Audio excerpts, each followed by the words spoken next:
अटल का पथ, मोदी का अग्निपथ, योगी की महाशपथ। ताजपोशी का संदेश, अटल मोदी के बाद तो योगी ही हैं। 8 साल पहले मोदी को योगी का नाम नहीं याद था। जुझारू नेता आदरणीय श्री योगी आदित्यनाथ जी, आज मोदी का नाम योगी के बिना अधूरा लगता है। साल 2004 और 2014 की 2 तस्वीरों को याद करना होगा। 2004 में भारतीय राजनीति के आकाश से अटल युग का अस्त शुरू हो गया था और 2014 में मोदी युग का सूर्योदय हो रहा था। बिहार के बॉर्डर और यूपी के गोरखपुर में योगी का नाम कहीं चर्चा में नहीं था। यहाँ तक कि एक तस्वीर हमारे पास है जो हम सबूत के तौर पर आपको दिखाते हैं। आप भी देखिए, 8 साल पहले गोरखपुर में 2014 की रैली की वो तस्वीर जब मोदी शिखर पर थे और योगी का नाम याद करने के लिए उन्हें मेज पर रखे पन्ने पर नजर डालनी पड़ रही थी। राजनाथ का नाम लेते वक्त वो टेबल पर रखे पेज की तरफ नहीं देखते हैं, लेकिन योगी का नाम लेने से पहले उनको देखना पड़ा। मंच पर विराजमान भारतीय जनता पार्टी के राष्ट्रीय अध्यक्ष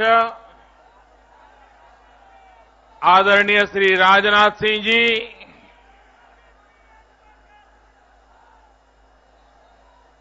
यहां के जनप्रिय सांसद, जुझारू नेता आदरणीय श्री योगी आदित्यनाथ जी। लेकिन आज योगी ने यह तस्वीर पूरी तरह से बदल दी है। आज योगी ने मोदी के दिलो दिमाग में अपनी जगह पक्की कर ली है और जगह इस कदर पक्की कर ली है कि खुद मोदी भी अगले मोदी के तौर पर योगी को ही सबसे बड़ा दावेदार और उत्तराधिकारी मान बैठे हैं। बीजेपी में उत्तराधिकार की लड़ाई किसी परिवारवादी सोच से मुमकिन नहीं हुई, बल्कि इसके लिए विचारों का संघर्ष हुआ और फिर मोदी हो या योगी खुद अपनी जगह पक्की की है।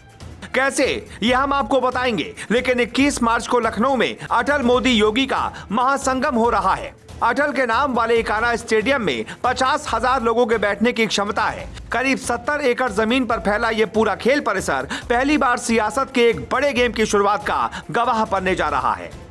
साल 2018 में इस स्टेडियम का नाम बदलकर भारत रत्न अटल बिहारी वाजपेयी अंतर्राष्ट्रीय इकाना क्रिकेट स्टेडियम कर दिया गया था। यहाँ क्या तैयारियां हैं, एक झलक उसकी भी देख लीजिए। हम इस समय लखनऊ के इस इकाना स्टेडियम के बाहर मौजूद हैं। ये इकाना स्टेडियम गवाह बनेगा, साक्षी बनेगा योगी मंत्रिमंडल 2.0 के शपथ ग्रहण समारोह का। अटल बिहारी वाजपेयी जब पीएम बने तो कई मौकों पर उन्होंने अपनी उदार छवि के लिए बीजेपी की दूसरी पंक्ति के नेताओं को सख्त पैगाम दिया। इन्हीं में से एक नाम मोदी का रहा और दूसरा नाम योगी का।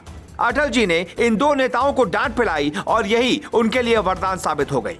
अटल ने साल 2002 में मोदी को राजधर्म की याद दिलाई थी। वो हिंदुत्व का चेहरा बन गए। नरेंद्र मोदी को बीजेपी ने 2013 में बीजेपी का चेहरा बनाया। 2014 में पीएम पद की शपथ ली। योगी जब 1998 में पहली बार सांसद बने थे, तब अटल बिहारी वाजपेयी दूसरी बार पीएम बने थे। योगी का हार्डकोर हिंदुत्व कार्यशैली अटल को पसंद नहीं थी, लेकिन उनकी नजर बराबर थी।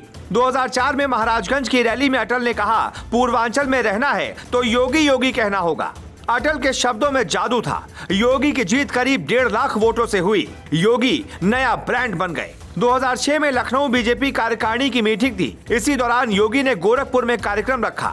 लखनऊ में अटल बिहारी वाजपेयी, आडवाणी, राजनाथ सारे दिग्गज मौजूद थे। बावजूद गोरखपुर में कई नेता आए। योगी आदित्यनाथ ने शीर्ष नेतृत्व की कृपा हासिल करने के लिए अलग से कभी कोशिश नहीं की, बल्कि अपनी विचारधारा पर अडिग रहे। अपने तप से अटल का दिल भी जीता और पीएम मोदी का भी। अटल बिहारी वाजपेयी की कर्मभूमि रही है लखनऊ। 1991 से 2004 तक लखनऊ से सांसद रहे अटल बिहारी वाजपेयी।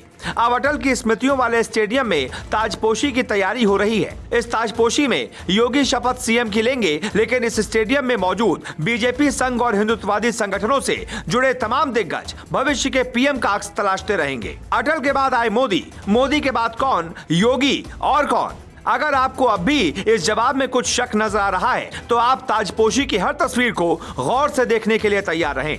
उत्तर प्रदेश में सीएम पद की इस शपथ को ब्रांड योगी के मेगा शो में बदलने की पूरी तैयारियां कर ली गई हैं। Bureau report, global Bharat.